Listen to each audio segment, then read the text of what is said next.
사역의 말씀 다이제스트. 새신자들을 위한 말씀. 1. 성경을 암. 1. 성경이란 무엇인가? 이 메시지들은 성경 읽는 법, 즉 성경을 어떻게 읽는지를 알도록 도와주기 위한 것이다. 아마도 몇몇 형제자매들은 이 메시지들을 읽는 동안 우리가 성경 자체를 연구하는 것이 아닌가 하고 생각할지 모르지만 우리는 여기서 성경 자체를 연구하지는 않을 것이다. 그 대신에 형제자매들이 성경을 읽는 법을 알고 성경을 알도록 도울 것이다. 우리 안에 계신 그 영과 우리 밖에 있는 성경이 균형 잡혀야 함. 한 사람을 영적으로 양육하기 위해 우리는 반드시 그가 성경을 알도록 도와주어야 한다. 과거 2000년 동안 모든 그리스도인들은 성경을 모르고서는 누구도 참으로 주님을 알 수 없다는 것을 인정했다. 우리 사람의 존재는 단지 영이 아니다. 우리가 비록 영을 가졌을지라도 우리는 단순히 영이 아니라 사람이다. 만약 우리가 단순히 영이라면 하나님은 우리에게 그분의 영만 주시고 성경은 주실 필요가 없으셨을 것이다. 그러나 우리는 영만이 아니기 때문에 하나님은 우리에게 성경도 주셔야 했다. 하나님께서 우리에게 주신 영적 유산은 보이지 않으시는 성령과 보이는 성경이다. 우리 안에는 그 영께서 계시고 우리 밖에는 성경이 있다. 수세기를 통하여 합당한 그리스도인이라면 우리 밖의 성경과 우리 안의 성령, 이 두 방면에서 완전히 균형 잡혀야 한다는 것을 경험으로 증언할 수 있다. 이러한 양면은 절대적으로 균형 잡혀야 한다. 어떤 면으로든 치우친다면 심각한 문제가 생길 것이다. 수세기에 걸쳐 어떤 그리스도인들은 그들 안의 성령께 치우침으로써 큰 오류를 범했다. 그러나 더 많은 그리스도인들이 밖의 성경으로 치우친다. 겉으로 보기에는 그들이 큰 오류를 범하지 않는 것 같지만 그들 가운데는 죽음이라는 매우 심각한 상태가 있다. 다시 말하면 내적으로 성령만 있고 외적으로 성경이 없다면 우리는 쉽게 오류를 범할 수 있으며 밖에 성경은 있지만 안에 성령이 부족하면 심각한 죽음 안에 있게 되고 생명도 활기가 없게 될 것이다. 그리스도인들은 기차와 같다. 내부에는 동력을 공급하는 연료가 필요하지만 외부에는 철로가 필요하다. 만약 안에 연료는 있지만 밖에 철로가 없다면 기차는 달릴 수 없을 것이다. 달린다 하더라도 문제가 발생할 것이다. 그러나 밖에 철로만 있고 안에 연료가 없다면 기차는 정확한 궤도에 있을지라도 움직일 수 없을 것이다. 그러므로 기차가 달리기 위해서는, 그것도 부드럽게 달리기 위해서는 두 방면, 곧 내적인 면과 외적인 면이 조화되어야 한다. 밖에는 통제하는 궤도가 있어야 하고 안에는 동력을 공급하는 연료가 있어야 한다. 우리도 마찬가지이다. 우리 안에는 성령께서 계시고 밖에는 성경이 있다. 불행하게도 수세기 동안 그리스도인들은 안의 성령이나 밖의 성경으로 치우쳐왔다. 심지어 오늘날에도 많은 사람들이 같은 실수를 하고 있다. 안의 성령으로 치우치는 사람들은 밖의 성경으로 치우치는 사람들을 유죄 판결하며 이렇게 말한다. 당신들이 읽고 있는 것은 단지 죽은 문자에 불과합니다. 매일 당신들은 생각을 사용하여 죽은 가르침을 공부할 뿐입니다. 문자는 죽이지만 그 영은 생명을 주십니다. 오직 우리들만 그 영 안에서 살고 있습니다.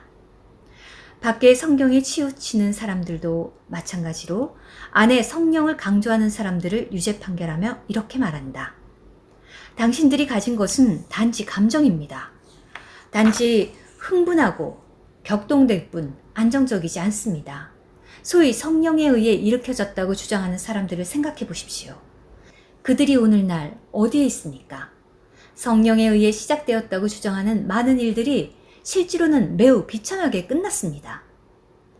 우리는 수년 전에 중국 북부에서 사람들이 이러한 종류의 비난을 하는 것을 많이 보았다. 소위 오순절 운동이나 카리스마 운동이 성행했을 때 거기에 참여했던 사람들은 성경을 외적으로 해석하는 것을 매우 반대했다. 그들은 성령으로 충만하게 되고 성령의 부어짐을 받는 것으로 충분하다고 생각했다. 그러나 그들 가운데는 잘못된 것들이 많았을 뿐만 아니라 심지어 우스꽝스러운 이야기도 있었다. 그러한 실수와 우스꽝스러운 이야기는 참으로 주님의 이름에 수치가 되었다. 이러한 일들이 중국에서 일어났을 뿐만 아니라 서방의 기독교에서도 일어났다. 오늘날까지도 이러한 두 가지 경향과 두 가지 실수는 여전히 존재한다. 이러한 것들은 합당한 그리스도인들이라면 균형 잡혀야 한다는 것을 보여준다. 내적으로는 성령으로 충만해야 할 뿐 아니라 외적으로는 성경도 알아야 한다. 내적으로 성령이 충만할 때 이는 에너지를 공급하는 연료를 가진 기차와 같다. 외적으로 성경을 할 때 이는 철로 위에 있는 기차와 같다. 이러한 그리스도인은 살아있고 안정적이며 움직이면서도 합당한 위치에 있게 될 것이다. 그러므로 성령과 성경에 동일한 비중을 두어야 한다. 어느 쪽도 소홀히 해서는 안 된다. 안에 성령을 간과해서도 안 되고 밖에 성경을 무시해서도 안 된다. 성경을 알기 위해 영을 사용하고 생각을 훈련함. 성령과 성경은 한 가지 사실의 두 면이다. 이처럼 성경을 아는 데에도 두 가지 면이 있다. 우주 안에 하나님께서 정하신 거의 모든 것이 두 가지 면을 갖고 있다. 예를 들면 하늘과 땅이 있고 남자와 여자, 안과 밖, 꼭대기와 바닥이 있다. 이 모든 것에 두 가지 면이 있다. 성경을 알기 위해서도 동일하다. 생각이 필요하고 영이 필요하다. 둘 중 어느 하나라도 무시된다면 합당하게 성경을 이해할 수 없다. 성경을 알기 위해 생각을 훈련하고 영을 사용해야 한다. 그러나 오늘날 그리스도인들은 성경을 아는 데에도 생각에 치우치든지 영에 치우친다. 생각에 치우치는 사람들은 문자를 연구하는데 너무 많이 주의하는 반면 영에 치우치는 사람들은 마치 성경에 아무런 글자가 없는 것처럼 너무 자유롭게 모든 것을 영적으로 해석한다. 그러므로 성경을 연구하는 것에서도 여전히 한면으로 치우칠 위험이 있다. 많은 사람들이 매일매일 성경에 깊이 몰두해 있다. 그들은 성경의 문자를 연구하는 전문가가 되었다. 예를 들면 히브리어는 22개의 알파벳으로 이루어져 있다. 어떤 사람들은 성경에서 알파벳 각각이 몇 번이나 사용됐는지를 알 정도로 성경을 연구했다. 또 어떤 사람들은 신약 성경에서 각각의 헬라어 단어가 몇 번이나 사용되었는지를 안다. 그럴 뿐만 아니라 히브리어와 헬라어는 각각의 알파벳이 숫자를 나타낸다는 점에서 라틴어와 비슷하다. 예를 들어 라틴어의 X는 10과 같고 V는 5와 같다. 이와 같이 히브리어와 헬라어의 각각의 알파벳도 숫자를 나타낸다. 어떤 사람들은 전적으로 이러한 것들을 연구한다. 그들은 신구약 모든 단어의 숫자 값을 계산한다. 성경에 있는 각 단어가 나타내는 숫자 값이 모두 7로 나누어 줄 수 있다는 것을 그들이 발견했다는 것은 놀라운 일이다. 나 자신은 결코 이것을 시도해 본 적이 없지만 이것을 확증하는 글이 있다. 이제 사람들이 어느 정도로 문자를 연구하는지 여러분은 알 것이다. 또한 성경의 각 단어 하나하나를 모두 다 찾아서 연구하는 용어 새긴 편집인들도 있다. 반면에 성경을 펼치자마자 즉시로 자신의 내적 영감으로 도취되는 사람들이 있다. 이것은 참으로 바람은 불고 싶은 곳으로 붑니다. 요한복음 3장 8절과 같은 것이다. 바람이 어디로 불든지 그들은 그것을 따라 말한다. 종종 그들은 회오리 바람처럼 다가온다. 본래 기차는 철로를 따라서 달리지만 회오리 바람이 불면 철로는 날아가 버리고 기차도 공중으로 날아간다. 여러분도 그런 사람들을 만나보았을 것이다. 그들의 성경 해석은 참으로 공중에서 이리저리 떠다닌다. 그들은 전적으로 영적인 면에만 치우친 것이다. 이제 다시 한번 말해보겠다. 문자로 치우칠 때 죽음 가운데 들어가게 되고 영적인 것에 치우칠 때 매우 위험하게 된다. 영적인 것에 치우치는 사람들이 더 흥미롭게 보이고 설득력 있으며 심지어 영을 해방한다는 것은 사실이다. 그러나 일단 여러분이 그들이 말하는 것을 들으면 여러분은 쉽게 공중에 이끌려 떠다니게 된다. 반면에 문자에 치우치는 사람들은 그들이 말하는 모든 것이 증거에 의해 뒷받침되지만 그들 자신은 죽음 가운데 있다. 그들이 말한 지 30분도 안 되어 듣는 사람은 졸게 될 것이다. 이 두 가지는 모두 치우친 것이다. 그러므로 형제자매들이여, 참으로 성경을 알기 원한다면 반드시 균형 잡혀야 한다. 성경의 문자를 합당하게 이해해야 할 뿐 아니라 성경의 영적 의미를 깨닫기 위하여 성경을 잘 읽기 위해 우리의 생각을 훈련해야 하고 더욱더 우리의 영을 사용해야 한다. 생각을 훈련하는 것은 성경을 이해하기 위한 것이며 영을 사용하는 것은 성경을 접촉하기 위한 것이다. 하나는 성경을 이해하기 위한 생각의 문제이며 또 하나는 성경을 접촉하기 위한 영의 문제이다. 그것을 이해하는 것과 접촉하는 것은 별개의 것이다. 전기를 이해하는 것은 생각의 문제이지만 전기를 접촉하는 것은 몸의 문제이다. 전기가 우리 주위에 있지만 나무가 전기와 우리 사이에 있으면 전기는 흐르지 않는다. 그런 상태에서는 생각으로 전기를 이해할지라도 몸은 전기를 접촉할 수 없다. 반대로 어떤 사람들은 전기를 전혀 이해하지 못하지만 몸은 실제로 전기를 접촉할 수 있다. 전기가 주위에 있고 몸과 전기가 분리되어 있지 않으면 그들은 전기를 접촉할 수 있다. 일단 전기를 만지기만 하면 그것과 통하게 된다. 이것은 좋은 예이다. 성경과 우리의 관계도 동일하다.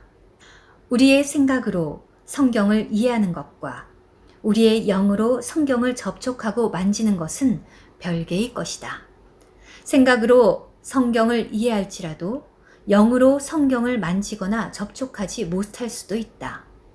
우리는 성경을 이해하기 위해 생각을 사용해야 할 뿐 아니라 성경을 접촉하기 위해 영을 사용해야 한다. 성경을 단지 생각으로만 이해하는 것은 충분하지 않다. 반드시 영으로 접촉하고 만져야 한다.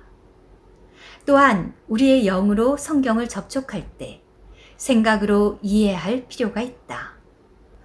우리는 우리의 영이 말씀을 접촉하고 만지기 위해서는 생각으로 성경을 이해해야 한다는 것을 깨달아야 한다. 한 가지 분명한 사실은 말씀이 먼저 생각을 통과하지 않고서는 우리의 영이 성경 말씀을 만지기가 어렵다는 것이다. 이것은 성경에 있는 말씀에 대해서 사실일 뿐 아니라 전파되는 말씀에 대해서도 사실이다. 이 메시지에 있는 말씀도 먼저 여러분의 생각의 이해를 통과하지 않고서는 여러분의 영을 만질 수 없다. 내가 여기서 중국어로 말하고 있는데 중국어를 이해하지 못하는 사람이 앉아 있다고 가정해보자. 어떤 것도 이 사람의 생각 안으로 들어갈 수가 없는데 어떻게 그의 영이 감동받을 수 있겠는가? 진리는 사람의 영을 접촉하여 그를 감동시키기 전에 먼저 생각 속에서 이해되어야 한다. 그를 알지 못하는 사람이 성경을 펴서 읽어본다 해도 그의 영은 감동받을 수 없다. 성경에 의해 그의 영이 감동되려면 먼저 읽는 것을 배워야 한다. 성경을 읽고 영 안에서 감동되려면 최소한 성경 말씀을 이해할 줄 알아야 한다. 성경 말씀을 이해하지 못한다면 어떤 영감에 의해 3시간 동안이나 기도하면서 읽을지라도 말씀이 우리의 생각을 통과하지 못하기 때문에 우리가 말씀을 이해하거나 말씀에 의해 감동되는 것은 여전히 불가능하다. 성경을 대하기 전에 언어를 배우는 데 시간을 많이 들여야 한다. 그래야 비로소 말씀이 우리의 생각을 통과하여 우리의 영을 감동시킬 수 있다. 더욱이 성경 자체는 그렇게 간단하지 않다. 성경에 나오는 모든 단어를 알지라도 여전히 그 의미를 이해하지 못할 수 있다. 성경에는 독특한 특징이 있고 성경을 이해하기 위해서는 배경 지식이 필요하기 때문에 단순히 읽기만 해서는 이해할 수 없는 내용들이 많다. 박사학위를 가진 사람이나 학식 있는 사람들이 성경을 읽을 때 모든 말의 뜻은 다 알지라도 배경 지식이 없고 성경의 특별한 용어를 이해하지 못하기 때문에 결국 어떤 절들은 이해할 수 없다는 것을 알게 된다. 이해하지 못함으로 감동받기가 어렵다. 물론 요한복음 3장 16절처럼 말씀 자체를 이해하는데 특별한 어려움이 없는 절들도 있다. 글을 읽고 이해할 수 있는 사람이라면 이러한 말씀을 읽기만 해도 충분히 뜻을 파악할 수 있다. 그러나 성경 안에는 매우 난해한 절들이 많이 있다. 예를 들면 특정한 어떤 사람이나 장소가 나오고 시대와 관련된 문제들이 있으며 예표나 예언과 관련된 문제들이 있다. 이것 외에도 숫자, 비유, 상징과 같은 수많은 문제들이 있다. 분명히 이러한 특별한 표현과 용어를 이해하는 능력은 단지 학식이 있거나 세상 교육을 받았다고 해서 얻을 수 있는 것이 아니다. 이것은 마치 내가 글을 알아도 전기에 관한 책은 전혀 이해하지 못하는 것과 같다. 글을 읽을 수는 있지만 많은 전문 용어 때문에 그 의미를 이해할 수 없다. 전기에 관한 책을 이해하기 위해서는 먼저 전문 용어부터 공부해야 한다. 마찬가지로 성경 말씀이 평범한 것 같아 보여도 그 안에는 특별한 용어들이 많다. 이러한 용어들과 특별한 항목들을 알기 위해 합당하게 훈련받지 못하면 성경을 이해하는데 어려움을 느끼게 될 것이다.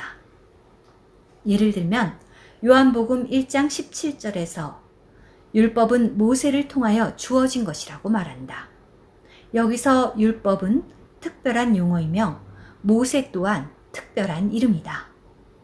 이 두 가지 용어에 대한 배경 지식이 없이는 박사 100명이 모여도 그 의미를 이해하지 못할 것이다. 그러므로 구원받은 사람이 성경을 합당하게 이해하려면 특별한 용어나 표현에 시간을 들여야 하고 생각을 훈련해야 한다. 이렇게 훈련한다면 성경을 읽는 것이 훨씬 쉬워질 것이다. 율법이나 모세 또는 죄들을 용서하기 위한 피 흘림과 같은 표현을 읽을 때 이런 말의 의미를 미리 알고 있다면 읽자마자 어려움 없이 쉽게 이해할 것이다. 성경 말씀이 즉시로 생각을 통과하여 영을 만질 것이다. 그러므로 이번에 우리는 이러한 특별한 용어와 표현에 많은 시간을 들일 것이다. 생각을 훈련하는 이런 방면은 우리가 우리의 영을 사용하여 성경을 접촉하고 만질 수 있도록 도와주는 하나의 준비 단계가 될 것이다. 우리는 이러한 훈련을 통해서 많은 형제자매들이 한 방면에서는 성경 안에 들어가는 비결과 전문 용어에 관해 배워 소위 성경 지식을 습득할 수 있기를 바라며 또 다른 방면에서는 그들의 영을 훈련하기를 바란다. 이렇게 된다면 여러분이 성경을 읽을 때 말씀이 즉시로 생각을 관통할 것이며 동시에 여러분은 여러분의 영을 사용하여 말씀 안에 계신 성령을 접촉하는 법을 알게 될 것이다. 간단히 말해서 이 훈련은 모든 사람이 생각으로 성경을 이해하고 그들의 영으로 말씀을 접촉하는 것을 배우기 위한 것이다. 이 일련의 메시지들의 전반부는 생각을 훈련하는 것과 관련되고 후반부는 영을 사용하는 것과 관련된다. 전반부에서 우리는 특별한 용어와 방법에 많은 시간을 들일 것이다. 여기에 많은 인내가 요구된다. 게으른 사람은 성경을 알 수 없다. 우리는 게으른 사람이 성경을 합당하게 알게 되리라고 기대할 수 없다. 가끔씩 하나님께서 그분의 자비하심으로 그러한 사람에게 감동과 영감을 허락해 주실 수도 있다. 그러나 이것은 번개를 맞는 것만큼이나 거의 일어나지 않는다. 성경을 합당하게 아는 사람은 모두 합당한 생각과 이해력을 갖고 있다. 비록 우리가 영을 갖고 있지만 우리는 영만이 아니다. 하나님은 결코 우리를 영만 가진 존재로 만들 의도가 없으셨다. 하나님은 다만 우리가 영적인 사람이 되기를 바라셨다. 하나님은 여전히 우리가 사람이기를 원하신다. 사람으로서 우리는 영을 갖고 있을 뿐만 아니라 생각도 갖고 있다. 그러므로 성경을 알기 위해서는 안으로는 우리의 영을 훈련하고 밖으로는 우리의 생각을 훈련해야 한다. 양면을 갖출 때 비로소 우리는 합당한 사람이 된다. 이제 이 일련의 메시지들의 첫 번째 항목에 왔다. 우리는 성경이 무엇인지를 알 필요가 있다. 참으로 성경이란 무엇인가? 만일 누군가가 이 책상은 무엇입니까? 라고 묻는다면 우리는 이 책상은 나무로 만들어진 것이며 그 위에 물건을 놓을 수 있습니다. 라고 즉시 대답할 것이다. 그러나 성경이 무엇인지에 대해 분명히 아는 사람은 거의 없다. 오늘날까지도 성경을 완전히 설명하기란 어렵다. 다만 우리는 설명할 수 있는 것만 말할 뿐이다. 성경이 무엇인지를 설명하기 위해 4가지 요점을 사용할 것이다. 성경은 하나이지만 이것을 완전히 설명하기 위해서는 4가지 관점이 필요하다. 성경은 하나님의 말씀임. 성경은 말씀이지만 사람의 말이 아니라 하나님의 말씀이다. 온 우주 가운데 하나님 다음으로 가장 위대한 것은 말씀이다. 성경은 우주조차도 하나님의 말씀으로 창조되었다고 말한다. 말씀은 만물 위에 있고 만물보다 위대하며 또한 만물보다 먼저 있었다. 만물이 있기 전에 말씀이 있었다. 사람들 가운데서도 말은 큰 항목이다. 사람과 그의 행동은 거의 100% 말과 관계 있다. 만약 어떤 사람이 안에 있는 것을 표현하도록 말하거나 쓸 수 없고 어떤 언어도 사용할 수 없다면 그 사람이 어떻게 되겠는지 상상해 보라. 그런 사람은 마치 없는 것과 같을 것이다. 우리가 자신을 표현해야 하는데 말을 할 수도 어떤 언어를 사용할 수도 없다면 우리가 여기 있다 해도 없는 것과 같을 것이며 적어도 우리는 표현되지 않을 것이다. 그러므로 사람의 생명과 성격과 생애 전체가 표현될 수 있는 것은 전적으로 말에 달려 있다. 말은 어떻게 생겨났는가? 하나님께서 창조하셨는가? 말이 어떻게 생겨났는지 나는 감히 말할 수도 없고 알 수도 없다. 만약 이 질문을 과학자들에게 한다면 그들은 대답하기가 어려울 것이다. 말이 어떻게 생겨났는가? 이것은 매우 흥미로운 문제이다. 처음에 아담은 어떻게 말하는 것을 배웠는가? 의심할 바 없이 말하는 능력은 하나님에 의해 창조되었지만 그가 한 말은 어디서 배웠는가? 에덴에서 그는 어떤 언어를 사용했는가? 나는 아무도 대답할 수 없다고 본다. 그러나 우주 안에 말이 존재하지 않는다면 오늘날 우리가 여기서 할 것이 아무것도 없을 것이고 모든 것이 끝날 것이다. 온 인류와 사회와 세상이 끝날 것이다. 그러므로 말은 참으로 큰 항목이다. 성경은 하나님의 말씀이다. 이것은 더 큰 항목이다. 성경을 대하지 않고서는 우주와 인류와 하나님의 존재를 아는 것이 불가능하다. 우주의 모든 이야기는 성경 말씀 안에 있다. 하나님과 우주와 인류를 알려면 반드시 성경을 읽어야 한다. 이 모든 이야기는 실제로 존재하며 성경 말씀 안에 담겨 있다. 더군다나 이 말씀은 사람의 말이 아니라 하나님의 말씀이다. 베드로후서 1장 21절은 성경의 예언, 즉 성경 말씀은 사람이 성령께 이끌려서 하나님께 받아 말한 것이라고 말한다. 여기에 주목할 만한 중요한 두 가지 요소가 있다. 하나는 성령께 이끌린다는 것이며 두 번째는 하나님께 받아 말한다는 것이다. 헬라어에서 성령께 이끌린다는 것은 성령께 밀려다닌다는 것을 의미한다.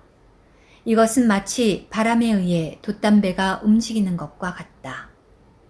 돛담배는 바람이 미는 힘에 의해 물에서 움직인다. 성경 말씀은 성령께 이끌린 사람들이 말한 것이라고 이 절은 말한다.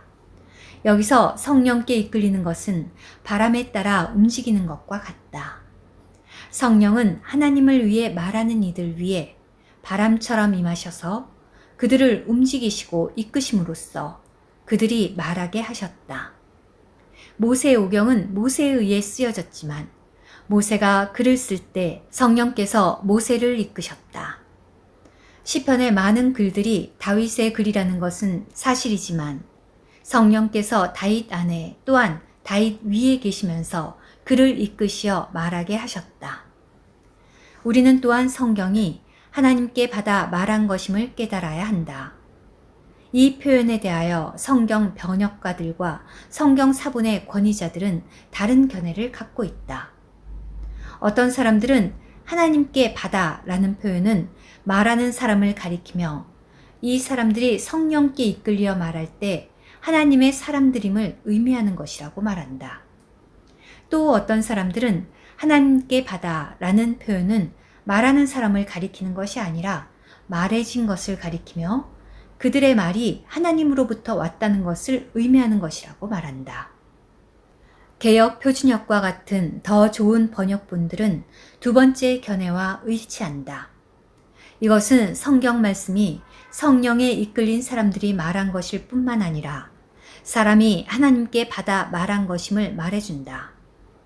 말하도록 사람을 이끄시는 분은 하나님의 영이시다. 또한 하나님께 받아 말하는 이는 사람이다. 즉, 하나님께서 사람 안에서부터 사람의 입을 통해 하나님 자신의 말씀을 하신다. 이것이 성경이다. 성경이란 무엇인가? 성경은 하나님의 영께서 사람 위에 임하시고 사람을 이끄셔서 사람 안에서 하나님의 말씀을 말해내신 것이다. 하나님께서 사람으로부터 사람을 통해서 우주 안에서 그분의 말씀을 선포하실 때 우리는 성경을 가진다. 사무엘기 하 23장 2절은 여호와의 영이 나를 통하여 말씀하시며 그의 말씀이 내 혀에 있도다 라고 말한다. 이것은 다윗이 한 말이다. 다윗은 시편 기자였을 뿐만 아니라 신원자였다. 다윗은 자신이 말한 것이 하나님의 영으로 말미암은 것이며 하나님의 말씀이 그의 혀에 있다고 말했다. 하나님의 영께서 그를 통해 말씀하셨을 뿐만 아니라 하나님의 말씀이 그의 입에 있었고 그의 입을 통해 말해졌다는 것에 주목하라. 이것이 성경이다. 이것은 참으로 놀라운 것이다. 오늘날 우리는 성경이 하나님의 영감이라는 것을 인정해야 할 뿐만 아니라 성경은 하나님의 영께서 사람을 하나님 안으로 인도하신 결과이며 사람이 하나님에게서 받아 하나님의 말씀을 말해낸 것임을 인정해야 한다. 성경은 또한 성령께서 사람의 입을 통해 하나님의 말씀을 말해내신 것이다. 이것이 성경이다. 성경이란 무엇인가? 성경은 사람이 성령께 이끌려 말해낸 하나님의 말씀이다. 사도행전 1장 16절은 성령께서 다윗의 입을 통해 성경을 미리 말씀하셨다고 말한다. 이것은 성령께서 사람의 입을 통해 말씀하셨을 뿐만 아니라 그렇게 말해진 말씀이 성경이라는 것을 보여준다. 그러므로 여기에 성경과 성령의 감동이 함께 언급되어 있다. 성경은 성령께서 하나님의 입을 통해 말씀하신 하나님의 말씀이다. 마태복음 4장 4절은 사람이 떡으로만 살 것이 아니라 하나님의 입에서 나오는 모든 말씀으로 살아야 합니다. 라고 말한다. 하나님의 입에서 나오는 말씀은 성경의 모든 말씀이다. 그러므로 성경은 오직 하나님의 입에서 나온 말씀이다. 그러므로 우리는 매우 분명하고 간단하며 정확한 결론을 내릴 수 있다. 즉, 성경은 하나님의 성령께서 사람의 입을 통해 말씀하신 하나님의 말씀이다. 하나님 자신을 설명함. 성경은 하나님의 말씀이다. 먼저 이 말씀은 하나님 자신을 설명한다. 모든 말이 설명과 표현을 위한 것이듯 성경 말씀은 하나님 자신을 설명하고 표현하기 위한 것이다. 누구든지 성경을 읽고서 이해하지 못하면 하나님을 이해하거나 알 수 없다. 예를 들면 오늘 여러분이 중국어를 이해하지 못한다면 중국어를 말하는 나를 알 수 없을 것이며 내 목소리는 들어도 내가 말하는 것은 이해하지 못할 것이다. 하나님의 말씀인 성경은 첫째로 하나님 자신을 설명하고 표현한다. 하나님의 갈망을 설명함. 성경은 또한 하나님의 갈망을 설명한다. 성경은 하나님의 마음속에 있는 것, 하나님께서 바라시고 원하시는 것, 하나님께서 사랑하시고 미워하시는 것을 설명해 준다. 하나님의 모든 관심과 갈망이 성경에 나타나 있다. 우리가 그러한 성경을 갖고 있는 것에 하나님께 감사드린다. 성경을 처음부터 끝까지 읽으면 하나님의 갈망을 알게 될 것이다. 이 책은 하나님 자신을 표현할 뿐만 아니라 하나님의 갈망을 나타낸다. 하나님의 계획을 설명함. 성경은 또한 하나님의 계획을 설명한다. 하나님은 갈망과 감정을 가지신 하나님이실 뿐만 아니라 계획하시고 성취하시는 하나님이시다. 성경을 주의 깊게 통독한다면 우주 안에서 하나님께서 이루시고자 계획하신 것을 이해하게 될 것이다. 성경을 통해서 우리는 하나님의 계획을 이해할 수 있다. 우주와 만물의 기원을 설명함. 성경은 또한 우주와 만물의 기원을 설명해 준다. 우주와 그 안에 있는 만물은 어떻게 창조되었는가? 그것들은 어떻게 생겨났으며 장래의 그것들의 마지막은 어떠할 것인가? 이 모든 것이 성경에 분명하게 설명되어 있다. 우주의 비밀은 성경에서 필린다. 성경이 없이는 아무도 우주를 이해할 수 없다. 우주는 참으로 하나의 비밀이며 누구도 이해할 수 없는 것이다. 비록 많은 천문학자와 지리학자, 그 외 여러 분야의 과학자들이 많이 연구해 왔지만 그들은 우주가 어떤 것인지 모른다. 우주의 비밀을 설명하기 위해 우리는 성경이 필요하다. 성경이 말하고 있는 것은 이러한 네 가지이다. 물론 더 말한다면 성경은 사람의 상태를 보여주고 사람을 구원하는 길을 보여준다고 할 수 있다. 그러나 이러한 것은 앞에 네 가지 주요 요점에 포함될 수 있다. 성경은 하나님 자신을 설명해주고 하나님의 갈망을 설명해주며 하나님의 계획을 설명해준다. 하나님의 갈망과 하나님의 계획은 하나님의 구속을 포함한다. 성경은 또한 우주를 설명해준다.